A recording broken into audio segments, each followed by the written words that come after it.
Dan yang lebih memprihatinkan adalah ketika perceraian itu lebih banyak yang melakukan adalah wanita.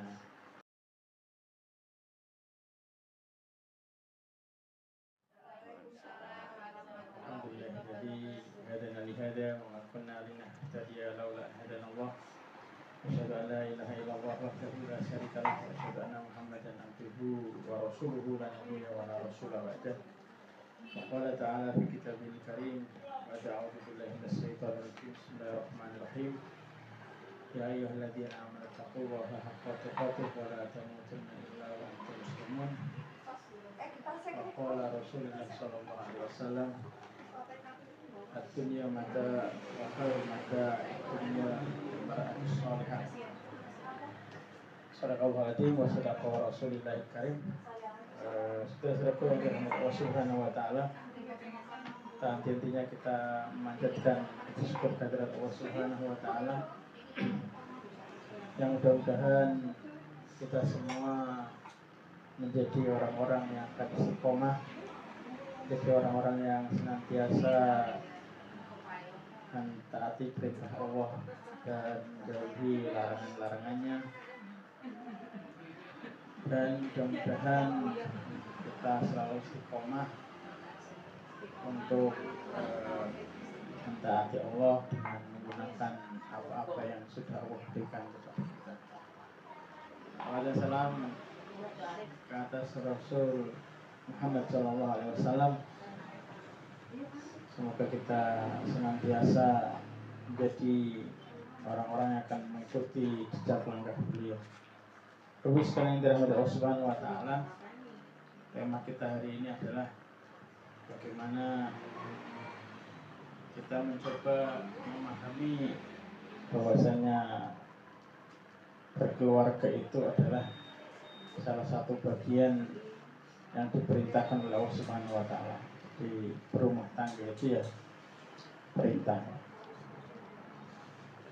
Walaupun kemudian akhir-akhir ini itu banyak sekali fenomena yang cukup memprihatinkan, yaitu fenomena di mana perceraian itu semakin banyak, dan ada yang cuma bertahan berapa bulan, ada yang sampai berapa tahun dan sebagainya.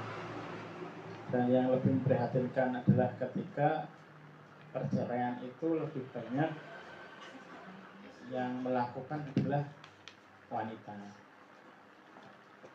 Jadi yang sering melakukan itu malahan akhir-akhir ini adalah gugat cerai, ya, atau pihak wanita lah yang minta untuk berpisah. Ini tentu saja merupakan kondisi yang harusnya tidak terjadi di keluarga kaum muslimin, ya, karena meskipun ada satu hadis ya, walaupun dia menyatakan ini lemah gitu ya, bahwasanya talak itu adalah sesuatu yang boleh tapi dibenci. Tapi kalau bisa ya tidak. Tentu saja kalaupun itu diambil, itu ada kriterianya. Kriteria kenapa kemudian akhirnya diambil jalan itu.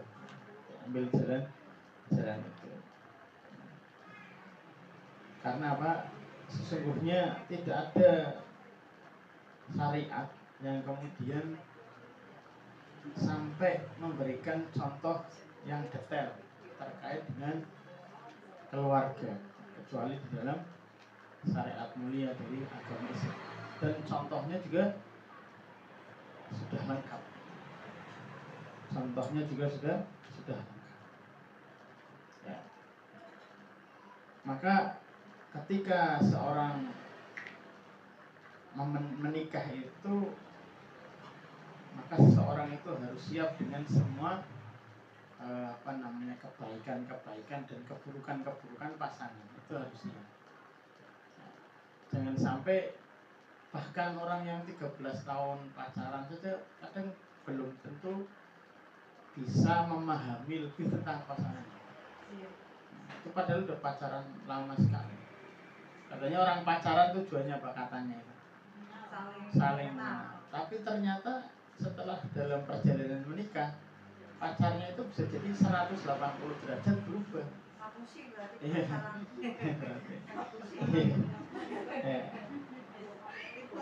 Iya.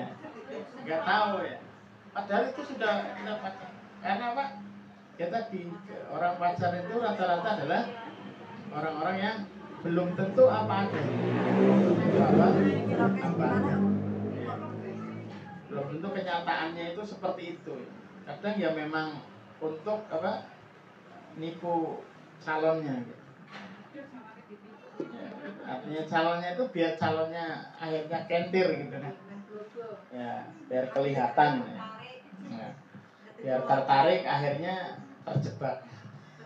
Ya, tertipu adalah. Iya. Jadi ini ya. Terus yang selanjutnya adalah problematika selanjutnya di samping masalah tidak kenal itu, ternyata setelah menikah itu masih ada ego masing-masing. Nah, aku dan dia belum bisa menjadi kita. Jadi ya aku, dia ya dia. Nah, ini terjadi fenomenanya. Padahal kalau kita sudah menjadi keluarga, maka sudah harus dihilangkan apa? Keakuannya. Apapun itu.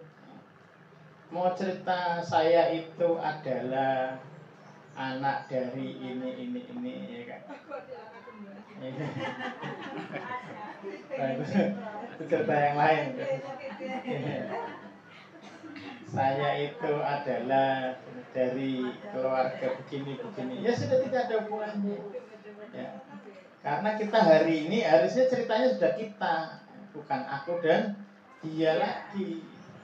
Ceritanya kita suami istri mau kemana, kita mau mendidik anak kita, kan bukan anaknya dia buat anaknya kamu, kan bukan.